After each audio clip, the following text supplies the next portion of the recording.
Profil Jenderal Agus Subianto baru 6 hari jabat KSAD kini jadi calon Panglima TNI. Presiden Joko Widodo resmi mengajukan Kepala Staf Angkatan Darat Jenderal Agus Subianto sebagai calon tunggal Panglima TNI.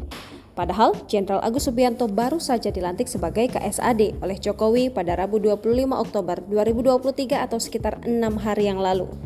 Di hari ke-6 menjabat sebagai KSAD, Jenderal Agus Subianto justru menjadi calon Panglima TNI.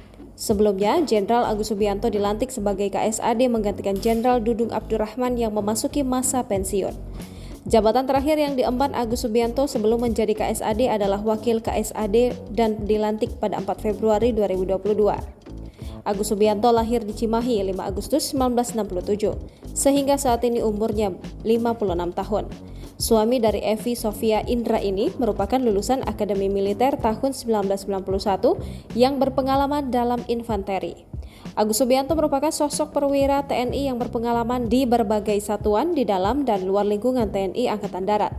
Di dalam lingkungan Satuan TNI AD, Agus Subianto pernah berkiprah di Kopassus, Divisi 2 Kostrat, Seskoat, Denma Mabesat, Rindam, hingga Pusenif Kodik Klatat.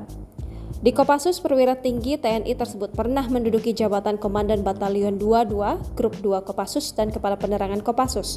Ia juga tercatat pernah menjabat sebagai Wakil Asisten Operasi Divisi 2 Kostrat pada 2011, dosen Madya Seskoat pada 2015, dan Denma Mabesat pada 2015 hingga 2016. Selain itu, Agus Subianto juga tercatat pernah menjabat sebagai Pamen Denma Mabes TNI pada 2018 hingga 2019 dan Wakil Komandan Pusat Kesenjataan Infanteri Komando Pendidikan dan Latihan pada 2019 hingga 2020. Di jajaran Komando Teritorial, Agus Subianto juga tercatat pernah menjabat sebagai Komandan Kodim 0735 Surakarta pada 2009 hingga 2011.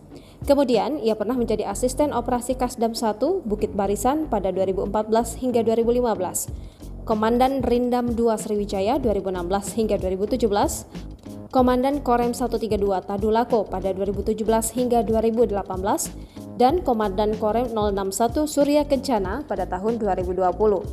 Agus Subianto juga pernah menjabat sebagai Komandan Pas Pampres pada 2020 hingga 2021. Selain itu, Agus Subianto juga aktif di media sosial yaitu Instagram dengan akun @91agussubianto dengan jumlah follower lebih dari 16.000. Download Tribun X sekarang, menghadirkan lokal menjadi Indonesia.